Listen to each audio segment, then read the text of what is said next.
အားလုံးပဲမင်္ဂလာပါခင်ဗျာကျွန်တော်အခုအရောင်မိတ်ဆက်ပေးတဲ့နေရာလေးကတော့ရန်ကင်းစင်ညာဘက်ကအင်ကြီးအိမ်ကောင်းတစ်လုံးလည်းဖြစ်ပါတယ်လမ်း၃ဘက်ပေါက်ပါတယ်ခင်ဗျာကဘာကြီးလမ်းဘက်လည်းပေါက်တယ်ကံဘက်လမ်းဘက်လည်းပေါက်တယ်မြန်မာပလာဇာဘက်လည်းပေါက်ပါတယ်အင်းအားကန်လည်းနေပါတယ်ခင်ဗျာပတ်ဝန်းကျင်ကတော့လိုပန်းချံလေးရှိပါတယ်ခင်ဗျာဒီရဲ့အကျယ်လေးကတော့1915စတူယန်ပဲရှိပါတယ်သုံးတက်အိမ်ကောင်းတာလေးလည်းပါပါတယ်ခင်ဗျာ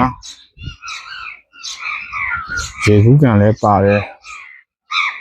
သူရဲ့ရောင်းခေါ်ကလေးကတော့1 square feet ကို29သိန်းခေါ်ရမှာလေ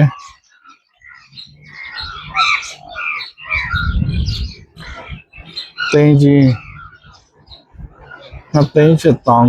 ပါတယ်ညနိုင်ကြီးလေးနဲ့ရောင်းပေးပါလားခင်ဗျအဲ့ဒီတော့ညစိတ်ဝင်စားရဆိုရင်တော့ကျွန်တော်ရဲ့ဖုန်းနံပါတ်ဖြစ်တဲ့08962623လုံးအချိန်ကြီးဆက်သွယ်လို့ရပါတယ်ခင်ဗျာအားလုံးကျေးဇူးတင်ပါတယ်